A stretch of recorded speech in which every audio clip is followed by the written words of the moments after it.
John, I'm just not picking up. Where they are, right? It's okay. You can have a seat. This is going to be on. Have you met them?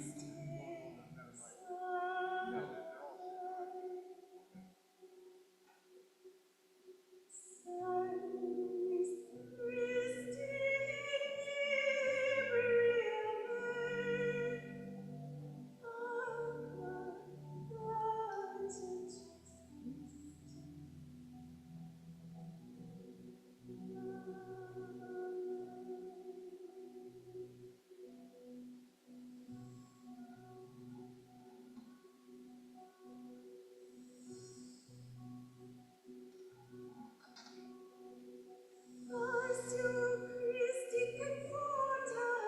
right? No,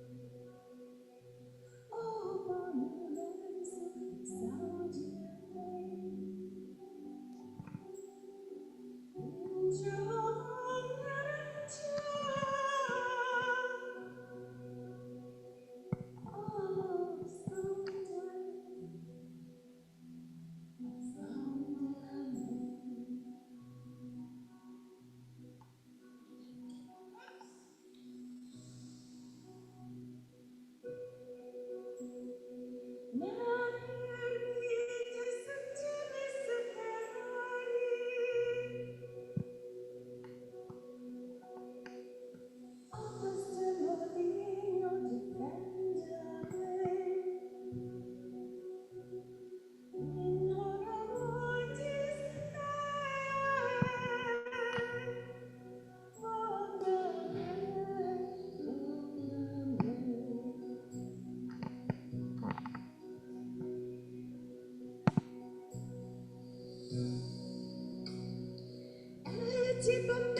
Good morning. Before we begin, there was a small mistake with the sign-in books. Before you leave, if everybody could sign in with their email and address before you leave.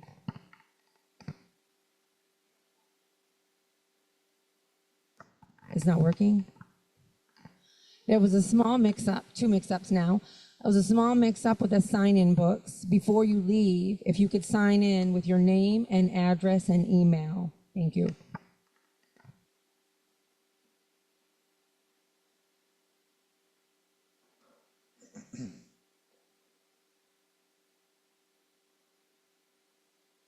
Good morning. Welcome to Betsy's celebration of life.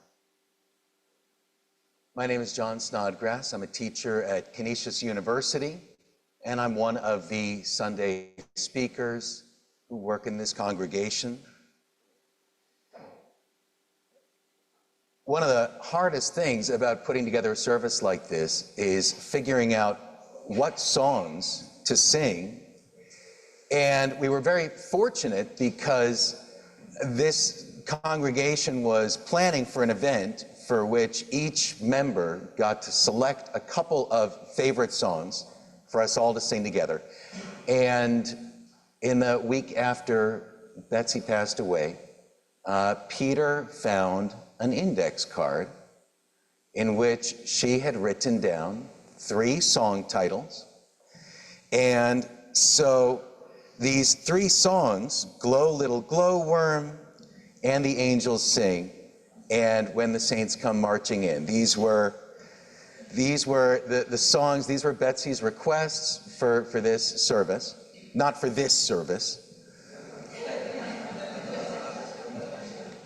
but these were Betsy's requests that she thought would be fun for a group of people to sing together in this building. So, Patty's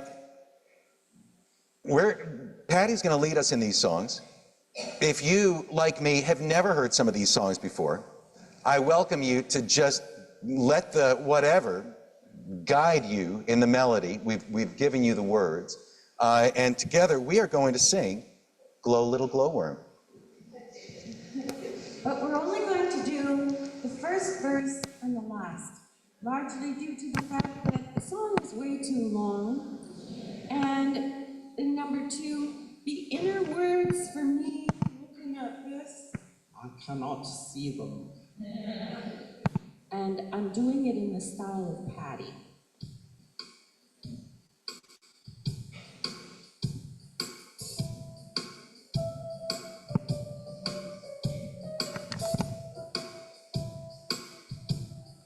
Glow, little glowworm, fly of fire, glow like an incandescent wire, glow for the female of the species. Turn on your AC and your DC. Listen, I could use a little pregnant light up your little bug of lightning. When you gotta glow, you gotta glow. Glow, little glowworm, glow.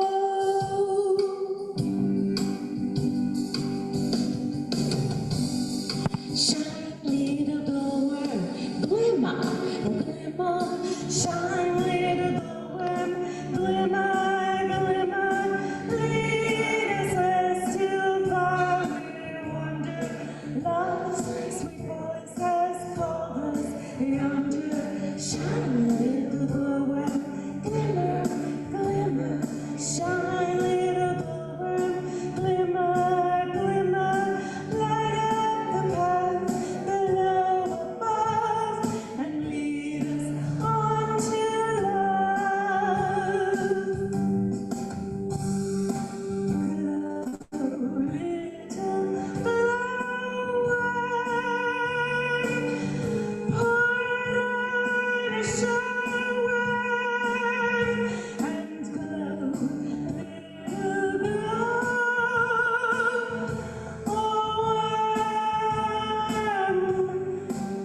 glow.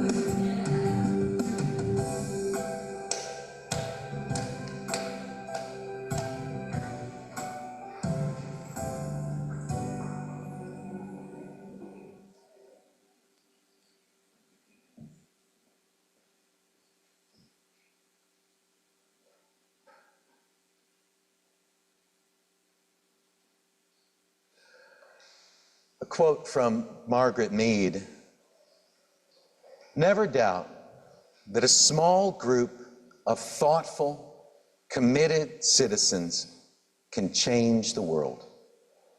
Indeed, it is the only thing that ever has."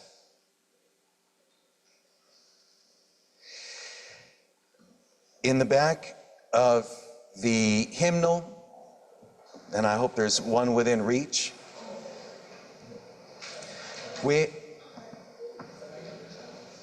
Oh, yes, of course.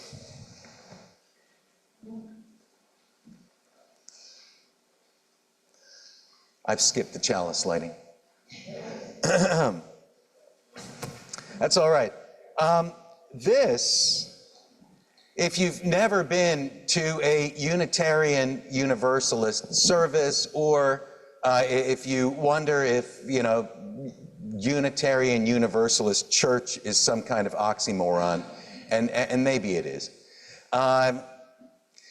This is how we begin our rituals here, by lighting this chalice. So I invite you to join me for the words of the chalice lighting. They are printed here in the order of service. May the light we now kindle inspire us to use our powers to heal and not to harm, to help and not to hinder, to bless and not to curse, to serve you, Spirit of freedom. Now we're going to share a reading from the back of the hymnal. This will be number 720. Number 720.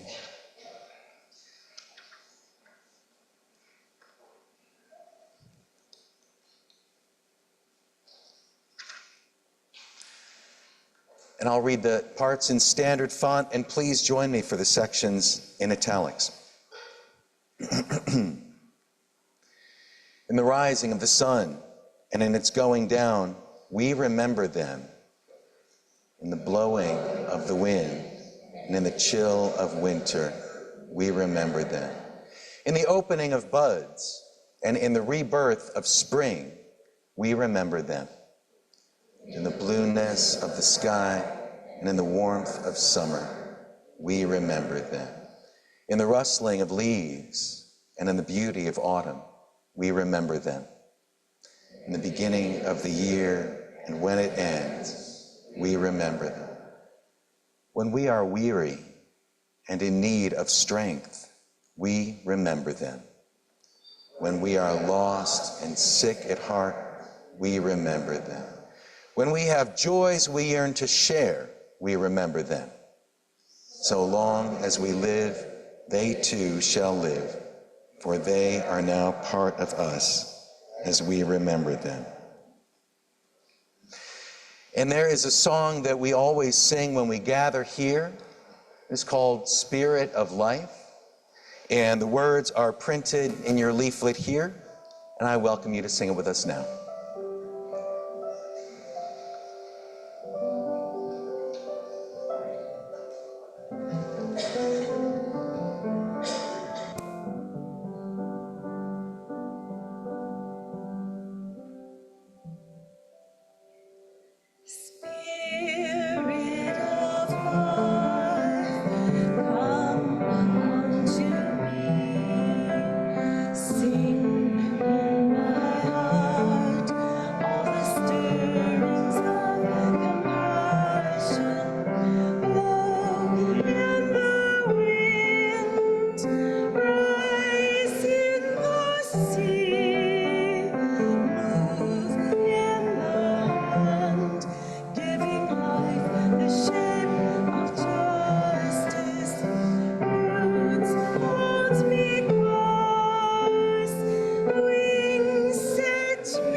I got a telephone call telling me that Betsy was dying, not expected to last the night.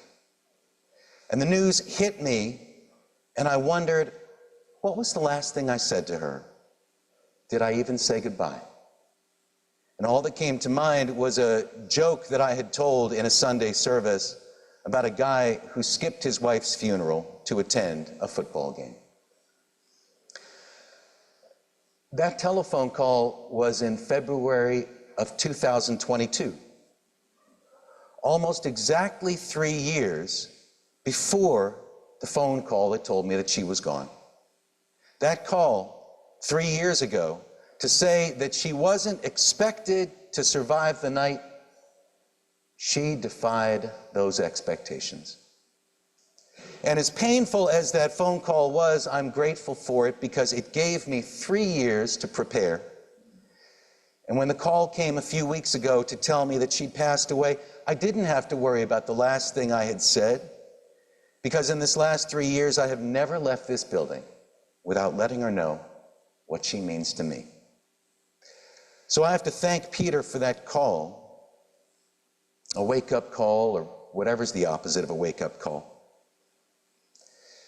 Betsy has been well known throughout Niagara Falls and Western New York, and admittedly, I have only known Betsy in this building. I've been conducting services here once a month for 10 years, and her bright smile has been part of this place. Even as her body became frail, and even in those moments when she grumbled about the captivity of aging knees and a wheelchair, still, Betsy's bright smile was a monument stronger than the bricks of this fortress. And the list of organizations where she has worked is so impressive. Betsy is a person whose compassion expresses itself in action. A person who turns worry into good work. A person who turns the way it ought to be into the way it can be by showing up and being helpful. Wow, that's a rarity these days. In these days of internet grumbling, it's a rarity for someone to just show up. But I have known Betsy here in the place where she came for sanctuary, to recharge, here in the place where people do things for her. This small community, this little tribe that meets here once a week to share our joys and sorrows with no judgment, no gatekeeper, and no illusions. I see this amazing list of organizations where Betsy has worked and volunteered, and now it's all under siege. Like a blitzkrieg of battering rams and bulldozers are coming to flatten Betsy's legacy. I worry about that. I worry about today's humanitarian volunteers facing seemingly insurmountable challenges, and that many people who will be hit the hardest and will need the most compassion are the very same people who eagerly summoned this juggernaut. I worry about care providers whose goodness will be strained to its limits. I worry about compassion fatigue.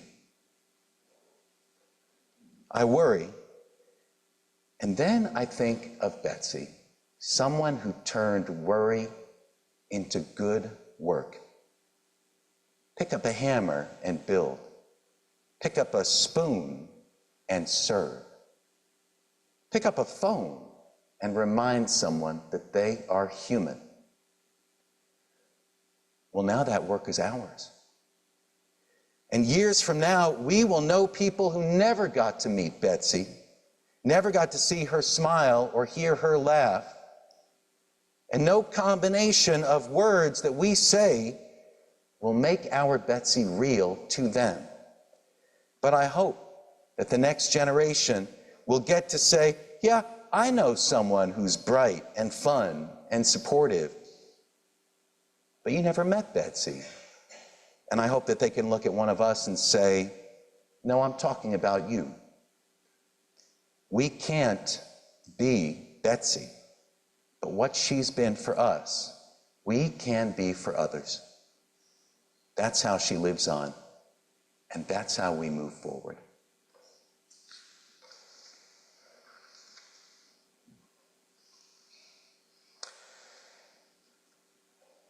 Betsy's next request was this song, "And the Angels Sing."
We all have things to say about Betsy, and we all have stories to share. And probably too many than we can fit into a Saturday morning. But representatives of some of the organizations where Betsy worked have requested to be able to come up and share some recollections for a couple of minutes. So if you are on this list, I invite you to come up, and we can do this in any order. And Teresa, please. I didn't request this. I was asked. I was commanded by Peter. I want to be with people who submerge in the task, who go into the fields to harvest and work in a row and pass the bags along, who stand in the line and haul in their places, who are not parlor generals and field deserters, but move in a common rhythm when the food must come in or the fire be put out. The work of the world is common as mud. Botched, it smears the hands, crumbles to dust. But the thing worth doing, well done, has a shape that satisfies, clean and evident. Greek amphoras for wine or oil, Hopi vases that held corn are put in museums. But you know they were made to be used. The pitcher cries for water to carry, and a person for work that is real. This reading at the back of our hymnal by Marge Piercy makes me think of Betsy every time I read it. She was devoted to this church and its message that love is at the center of all we do. But Betsy also had a wicked sense of humor and a very mischievous side as well. She once said to me, "Jews have Rosh Hashanah and Passover. Christians have Christmas and Easter. Muslims have Ramadan. What is the Unitarian Universalist High Holy Day? I designate Groundhog Day." The absurdity of thousands of people gathering to have the future predicted by whether a rodent sees his shadow was not lost on her, and she thought it should be celebrated. She loved playing games and practical jokes and getting to know people, sometimes with rather animated discussions. Once, when she and I were at Chautauqua having a lively but good-natured argument, a total stranger came up to us and asked if we were sisters. We both turned and said in unison, "No, just good friends." The woman went on to say that the way we were teasing each other and our body language made her think we were sisters. If that woman asked me that question today, I would have a different answer, and I hope Betsy would too. She is my sister, and she was sister to everyone here who knew her. Betsy's superpower was knowing that we were all in this together, one big human family.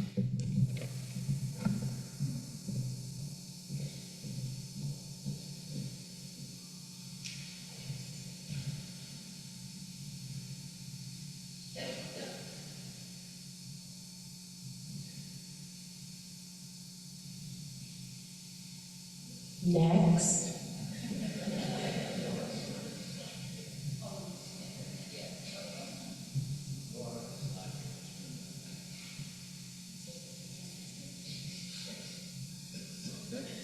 That's okay. Yes, please. Sorry. My name is Jennifer Hull, for those of you that don't know me.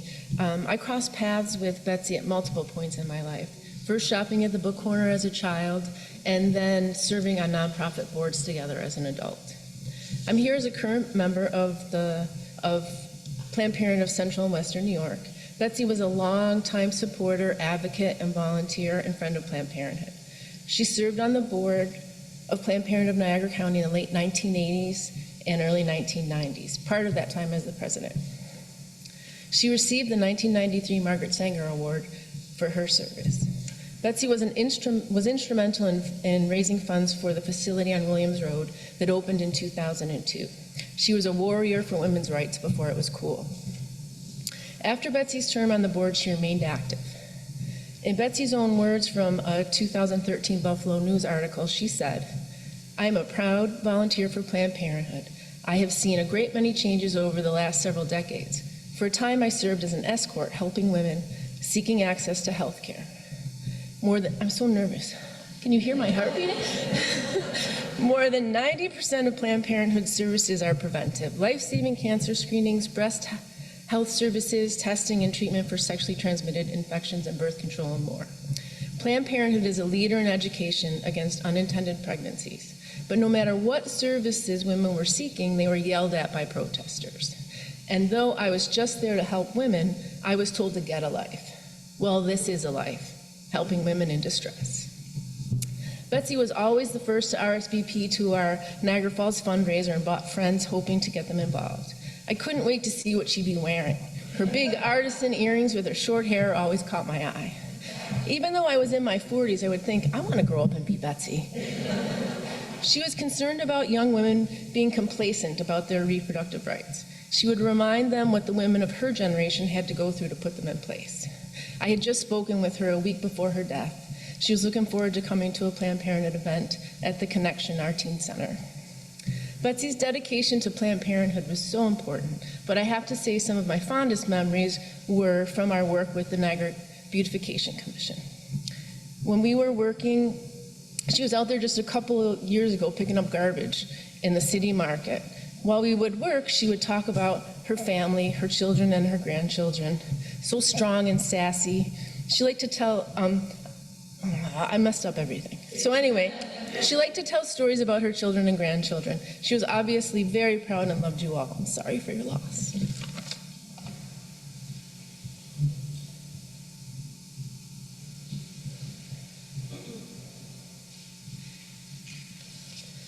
Hi, good morning, everyone. My name's Gina Beam. I am the Executive Director of Niagara Area Habitat for Humanity. I met Betsy in 2018 after I took the position for Habitat. She came into the office one day with a pail full of pennies that she said she'd collected from Lewiston Senior Center on behalf of Habitat. We spoke for a while. She mentioned very nonchalantly that she had been one of the former board presidents, and that every so often she would be stopping by with pennies or just take the pennies straight to the bank and send me a deposit slip that were donated by the Lewiston Senior Center. We spoke for a few minutes more, and I asked her if I could contact her if I had any questions or needed advice. Like you, I knew from the very beginning I wanted to grow up to be like Betsy. She, of course, said yes, gave me her email address, and left smiling, her big smile that radiated her whole face with those gorgeous blue eyes that she had.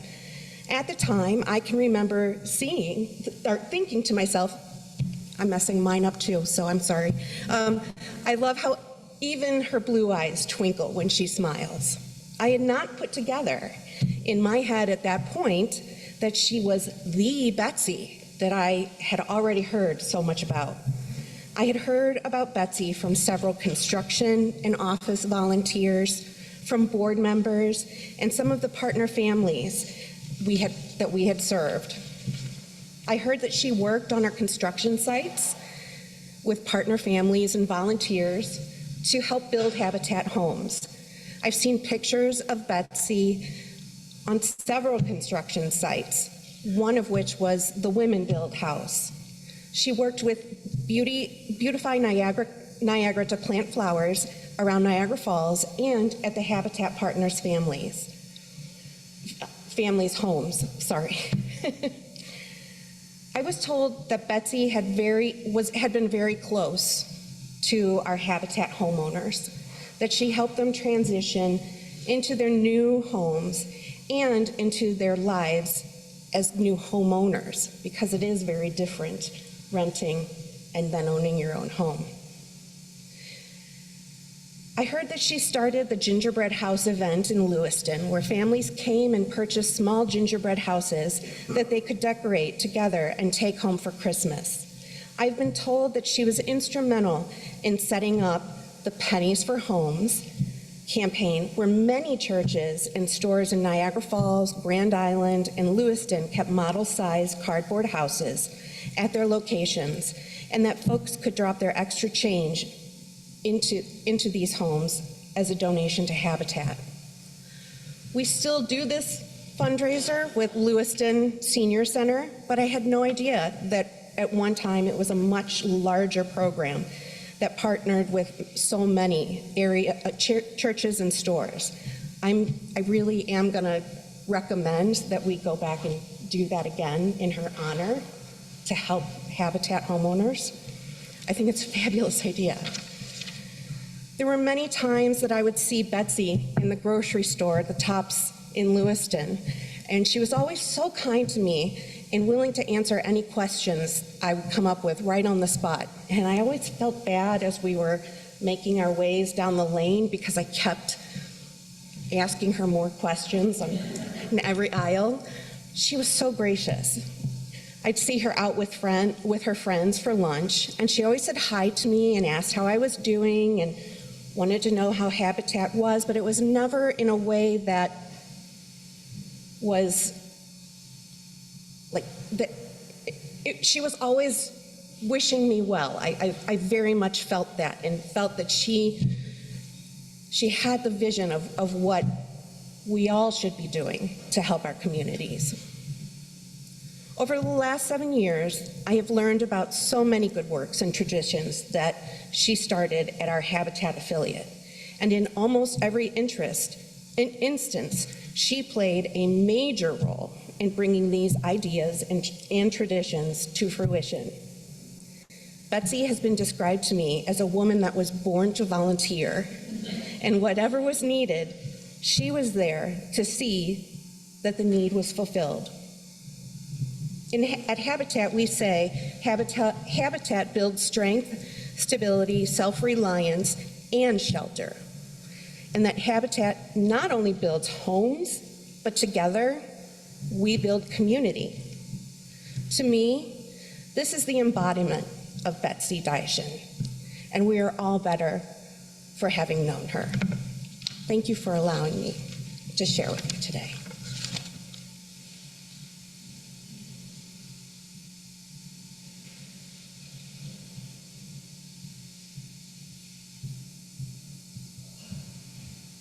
Hello, I'm Melissa Dunlap, and when I think of Betsy, I think of joy. The joy that she brought into my life, the joy that she brought to so many others. Again, her great sense of humor and all the fun things that we did at work. We would look forward to her coming on Fridays because we knew we were going to have a chance to get things done, but have a good laugh while we were doing it. And it really made the year, and Anne Marie's here and Terry, and they can say we did. We had a lot of laughs while Betsy was there. Betsy was so compassionate and had such empathy for people. She always was looking out for others and trying to make their lives better, and she was making everybody's lives better that she touched.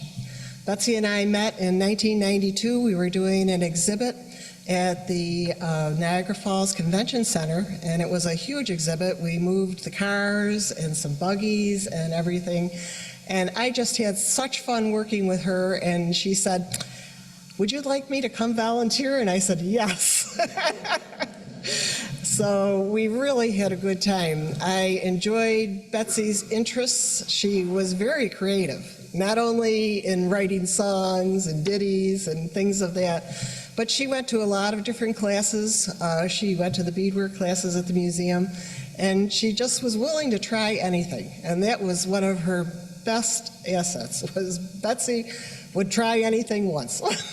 So I really just enjoy Betsy, and we got a strong friendship. I will miss her terribly because she had such wisdom. When you had something to ask her, she really thought it over before she gave you an answer, and her answers were always ones that you took to heart because she really had a lot to say and a lot of experience and had done so many things for so many people that her wisdom was something that you wanted to really follow. I am going to miss Betsy and calling her. I know the whole family is going to. She always was so solicitous of my family and what they were doing. And she was just a person who shared herself with everyone. And that's why I'm going to miss the joy that she brought to life, but it does live in my heart.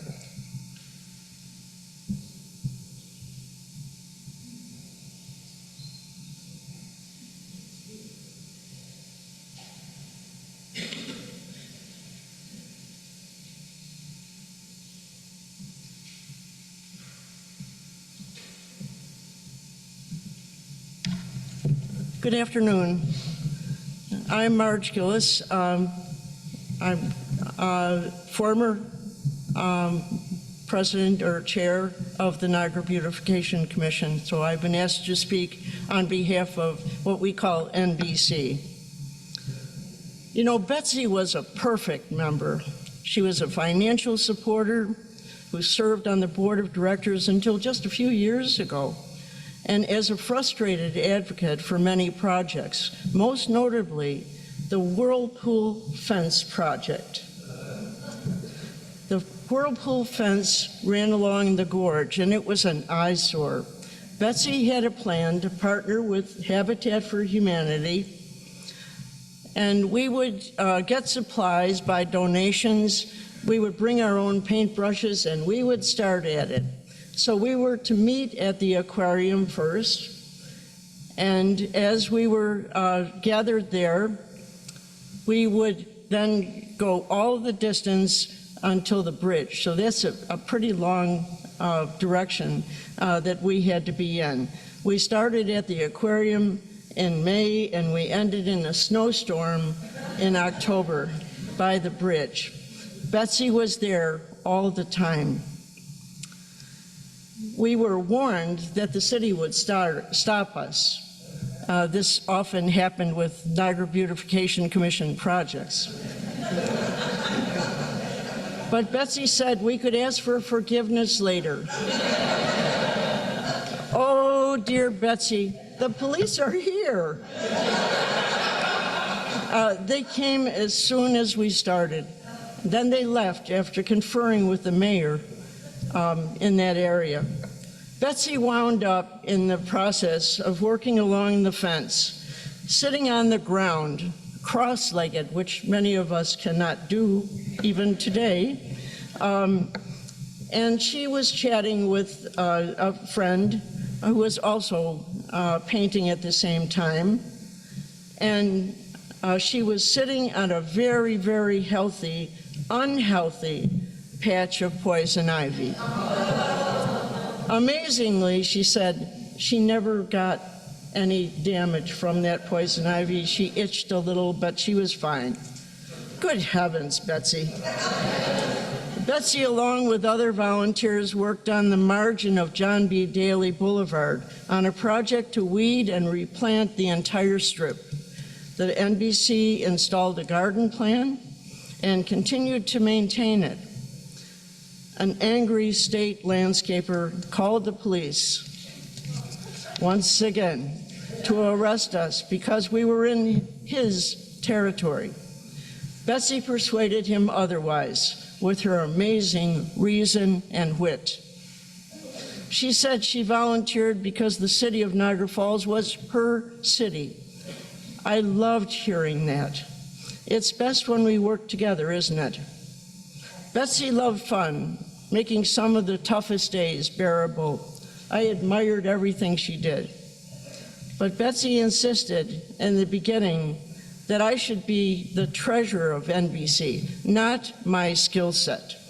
However, she was a very well qualified former bookkeeper, had her own business, and only took to the job if I agreed to run as chair. So it was her way of getting back with a wink of that eye.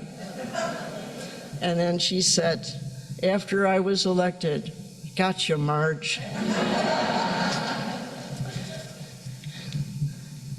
Finally, after 12 years as chair, we couldn't get anybody else. We had the younger generation. Tom Lowe accepted the position as chair and Lana Perlman as vice chair. Thank heavens for Betsy and the younger generation. I was relieved. At the last annual meeting, there was a parting gift for me. Folks seemed to know what it was. There was some background laughing and snickering. The gift was very, very heavy, they said, so I should be careful unwrapping it. It was wrapped so beautifully and tied with a lovely ribbon. I was shocked when I saw what it was. I said, funny, I just visited Oakwood Cemetery for my future plans, and now I have my stone. Then I asked, whose idea was this? Of course, it was our dear Betsy. What fun. What a great citizen of this city and everywhere else. Some say good gardeners are good citizens. In her memory, here's a plug, let's join the NBC Beautify Niagara cleanup on Saturday, May 10th, in her honor. Thank you, and thank goodness for Betsy.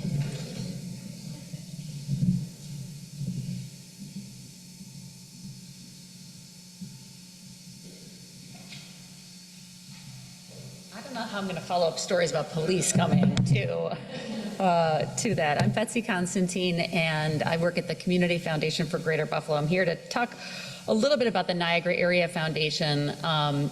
When I was first asked to say a couple of words, of course, the first things that came flooding back to me were really personal stories about Betsy. But I knew if I had an opportunity to stand up here in front of you and didn't talk about the Niagara Area Foundation, Betsy would be very angry with me. So, and I just before I do that, I didn't even realize there was an upstairs. I thought there's a lot of people here from the Niagara Area Foundation, and I thought, would you just wave your hands? Because just raise your hands if you have been involved or are involved in the Niagara Area Foundation in some way. Up there too, come on, Patty. Betsy's, so I'm going to say a couple words about the Niagara Area Foundation. I'm going to say a couple words about my personal relationship with Betsy, which was just, I just feel so fortunate to do that. And I will stumble through too. Because, you know, I think Betsy is one of those people that as soon as you meet her, you love her. And not only, of course, did we have our names in common, but Betsy's just spirit was infectious. You heard that she was a tireless advocate in this region. You knew that already. And so I'll tell you a little the story of the Niagara Area Foundation to start. So 25 years ago, Betsy was part of a group of business leaders and community leaders who created the Niagara Area Foundation. They understood that there was an opportunity to strengthen Niagara County and encourage philanthropy in Niagara County by creating its own community foundation, where individuals, families, foundations, and organizations could take care of the causes that were most important to them and strengthen the region. In its now 25 years, the Niagara Area Foundation's done some really significant things. They created the Niagara Quality Improvement Program for childcare, where the daycare centers of Niagara County now have teachers that go in from Niagara University to make sure that what's happening in those classrooms in the earliest years are of good quality. That continues to be carried out with Niagara University and the Tower Foundation. And then most recently, the Niagara Area Foundation made a signature contribution to bring Say Yes to Niagara Falls, made its largest contribution to Niagara Falls, and are leading that in her honor. There's over $11 million in assets of the Niagara Area Foundation, and it has given out $6 million in grants in that time. And during Betsy's 23 years of official involvement in the Niagara Area Foundation, which is pretty extraordinary, she served just about every role: chair, secretary, vice chair. In fact, I think she recruited probably most of the, how many members are there that are here? Probably, right? And if you didn't raise your hand and you knew Betsy, had you ever heard of the Niagara Area Foundation? Did she ever tell you about it? Yes, right? So just incredible. So while she served, certainly in every role, I think that really it's fair to say that that her most important role was just supporter, advocate, caring and kind person. We knew that every time that little car pulled into the parking lot, that first of all, the personality that came out was a lot bigger than the car, the body, the box that held it. But we knew that that it was going to be a great day. We knew that Betsy would bring her energy, her joy, her enthusiasm, her dedication, and her tireless compassion to whatever it was that we were doing. And so really her greatest role was just being her and putting everything that she could into this. So Betsy will live on, as we know. She will be greatly missed. I know she will live on in all of our memories. Among the many things that, in the ways that she will live on for me, a couple things. One, she knitted or crocheted a stocking for my son that we still hang every Christmas. Does anybody else have anything like that from her, right? These little, you guys too? Yeah, these just every special little touch of Betsy. In fact, a couple weeks ago, I was actually organizing my office and I pulled out this sign that she had made for me that said, "We love Betsy." I mean, just all these little touches. So Betsy will live on in our memories. Will live on in our little, the little touches and the cares. And what's really important and cool about the Niagara Area Foundation is it's here forever. And so Betsy's legacy and contributions and the time and the talent, the treasure, the care that she put in will truly live on forever, taking care of this community forever in her name. So we love Betsy, and thank you for letting me say a couple words, Peter.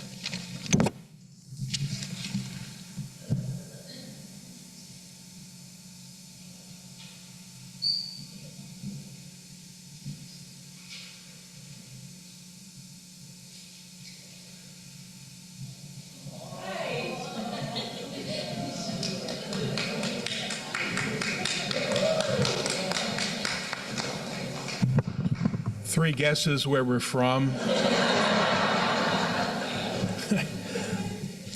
Well, at Old Fort Niagara, our crew wears many hats, some of which are out of style. And that was true of Betsy. She wore many hats at the fort. She originally worked in the museum shop, but in the late 70s, the fort went through a very, very difficult period. It was between directors. And Betsy stepped forward and ran the place for quite a while until a new director could be hired. She brought it through a very, very difficult period in its history. Then when the new director was hired, a gentleman named Brian Dunnigan, she became assistant director. Now, Brian was a stickler for historical authenticity. He hated anachronisms. And this is where the prankster comes out. All right? So we had a big event. Now, I wasn't there at the time, but I've culled through the archives to find these stories. We had a big event, and of course, the primary question that most visitors ask: where are the restrooms? So Betsy rented a big sign that said restrooms this way, and it had flashing lights all around the edges. So Brian Dunnigan comes in and he looks at it. That's nice. That's nice. Get that thing out of here before we open. So that was the other side. Now, my personal experience with Betsy, I came here in 1997, and one of the things that we were charged with was raising about $7 million to create a visitor center where our 1813 flag could be displayed. And at that time, the president of our board was Ginger McNally, who was very good friends with Betsy. And Ginger said, if we're going to have to raise this money, I need Betsy on the board. And so at that point, Betsy comes on board as a board member. One of the first things she did was twist my arm to go into Leadership Niagara, of which she was a huge advocate. I didn't want to do it. It took up time, but I did it, and it was great, and I thank her for making me do it.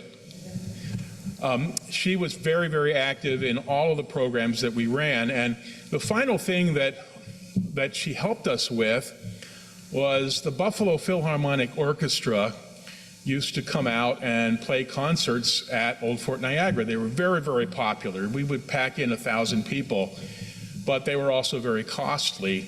And Betsy was instrumental in obtaining funding from the Niagara Area Foundation to pay some of those costs. The BPO was very popular until they bought this gargantuan tent that won't fit in our gates anymore. We were only able to bring them out to the fort because of her efforts.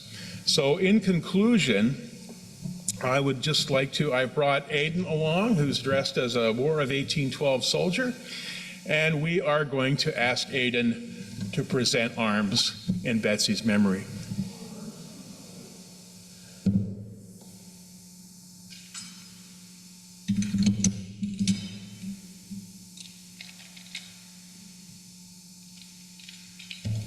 Betsy, we salute you. Thank you.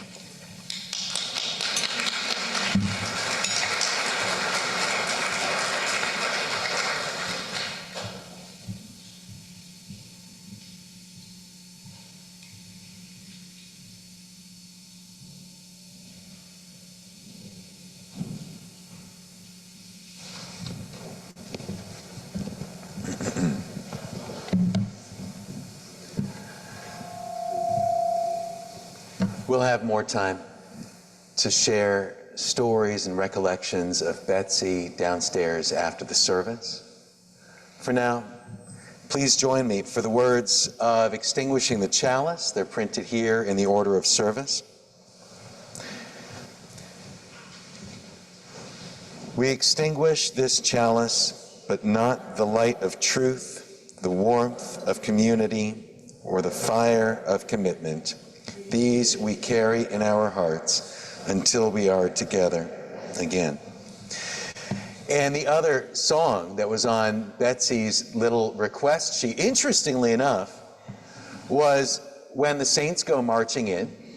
And this is part of a New Orleans funeral tradition of singing this song maybe at the beginning as a kind of dirge, but then getting lively about it. And I hope that we can share some of that energy here today as we close this service. So I welcome you to stand, and I welcome you to clap. If you've never clapped before, or if you've never clapped before in a church, that's we're all gonna do our best. We're all in this together.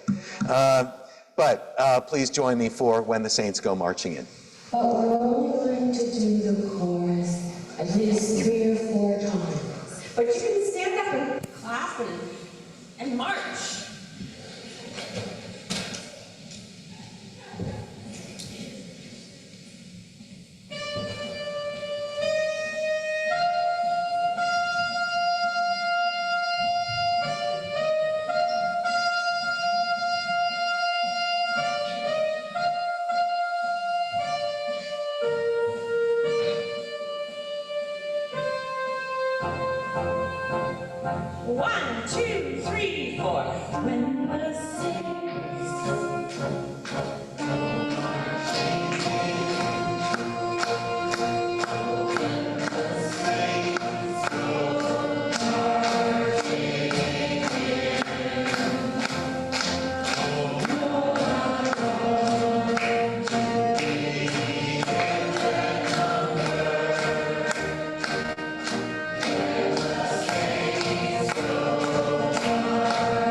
Signing off. I was hoping to see Desi, but I guess she left. But bye-bye, everyone. Oh,